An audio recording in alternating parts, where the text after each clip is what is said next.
अगर इस देश के अंदर रोहिंग्या मुसलमानों के लिए आजाद मैदान में दंगा हो सकता है, लाखों की भीड़ इकट्ठी हो सकती है, आप जो शहीदों का जो वहां स्टेच्यू बना था उसे तोड़ सकते हैं, यह भी एक समझ में आता है, चलिए भाई आप वहां गए। लेकिन क्या मैं इस देश के मुसलमानों से, जो भी हैं, वो जिस भी हैं, वो बरेलवी हैं, देवबंदी हैं, वो एक अलग इशू हो सकता है, आप मुझे बताएं, आजाद भारत में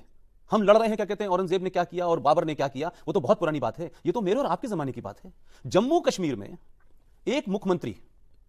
जो 86 में मुख्यमंत्री था, राम लला के ताले खोले गए,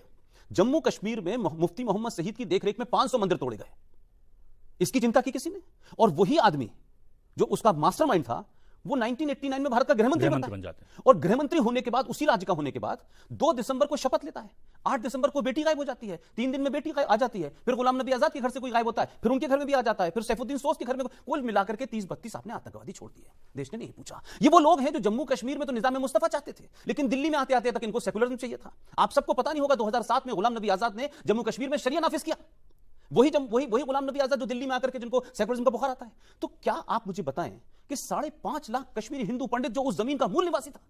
जब उनके साथ अत्याचार हुआ अक्रॉस द बाउंड्री लाइन, हम सबों के जमाने की बात है, कोई इतिहास में नहीं पढ़ना है, कोई बता दे क्या कहते हैं कि रोहिंग्या मुसलमानों के लिए जो भीड़ इकट्ठी हुई थी आजाद मैदान में, एक भीड़ इकट्ठी होती और ये कहती कि ये जाति कैसे हो सकती है। आप उन लोगों को मार के काट के निकाल देंगे सिर्फ मजहब के नाम पे। मस्जिदों का इस्तेमाल किया, जम्मू कश्मीर में श्रीनगर में हर मस्जिद से अजान लगाई गई, हर मस्जिद से नारे लगाए गए। तो ये मुसलमान जो जिसको हम कहते हैं जो सेनर एलिमेंट, इसको निकल के आना चाहिए था।